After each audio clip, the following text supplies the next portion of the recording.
बसपा प्रमुख मायावती के राजनीतिक जाल में बुरा फंस गए अखिलेश, योगी, पीएम मोदी। बिगड़ गए सारे समीकरण, धरे के धरे रह गए सभी प्लान। यूपी में चुपके से हो रहा खेला। 2024 का मुकाबला नरेंद्र मोदी वर्सेस विपक्ष है। राजनीतिक नजरिए से इसे एनडीए बनाम इंडिया गठबंधन का नाम दिया गया है, लेकिन एक और पार्टी है जिसका एक समय पूरे यूपी में दबदबा था, लेकिन आज बड़े बड़े मीडिया चैनल्स उसका नाम लेने से बच रहे हैं, या फिर ये कहें कि उसे अनदेखा कर रहे हैं। बता दें, उस पार्टी का आज भी वोट बैंक लगभग ज्यों का त्यों बना हुआ है। हम उस वोट बैंक की बात कर रहे हैं जिसने कभी भी इस पार्टी का साथ छोड़ा ही नहीं। 2014 के बाद नरेंद्र मोदी के पीएम बनते ही वोट बैंक इस पार्टी से थोड़ा बहुत छिटका जरूर, लेकिन कभी भी पूरी तरह से साथ नहीं छोड़ा। हम बात कर रहे हैं मायावती के हार्ड कोर वोटर्स की। बता दें, 2014 के बाद से बसपा अपने सबसे बुरे दौर से गुजरने लगी, लेकिन अब 2024 में बसपा एक नए जोश के साथ मैदान में है और नई प्लानिंग के साथ भी, जिससे कि बीजेपी और इंडिया गठबंधन की मुश्किलें बढ़ गई हैं।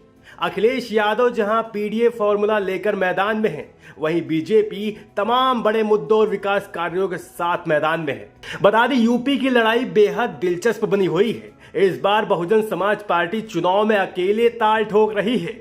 ऐसे में बसपा सुप्रीमो मायावती की रणनीति ने एनडीए हो या इंडिया गठबंधन, दोनों की ही नींद उड़ा रखी है। बसपा सुप्रीमो मायावती एक एक सीट पर फूंक फूंक कर कदम रख रही हैं और सियासी और जातीय समीकरण के हिसाब से ऐसे चुनिंदा प्रत्याशियों पर दांव लगा रही हैं जो पार्टी को मजबूत स्थिति में ले जाने का दम रखता हो। मायावती ने यूपी की 80 लोकसभा सीटों में से अब तक 78 सीटों पर उम्मीदवार उतारे हैं। इनमें से ज्यादातर सीटों पर मायावती ने ब्राह्मण और मुस्लिम कार्ड खेला है। बसपा प्रत्याशियों की सूची पर अगर नजर डालें तो बसपा ने 78 सीटों में से अब तक 23 मुस्लिम और 15 ब्राह्मणों पर दांव खेला है। बसपा सुप्रीमो मायावती इस बार लोकसभा चुनाव में ब्राह्मण और मुस्लिम प्रत्याशियों पर भरोसा जताते हुए दिख रही हैं। इसकी बड़ी वजह भी है। इनके अलावा मायावती ने 8 क्षत्रिय और 4 यादव समाज से आने वाले उम्मीदवारों को मैदान में उतारा है। बता दें, मायावती का हमेशा से मुस्लिम और ब्राह्मण कार्ड पर जोर रहा है। इसे मायावती की सोशल इंजीनियरिंग के तौर पर देखा जा रहा है। आपको याद दिला दें, बसपा सुप्रीमो मायावती समीकरण के सहारे 2007 में यूपी में पूर्ण बहुमत की सरकार बना चुकी हैं।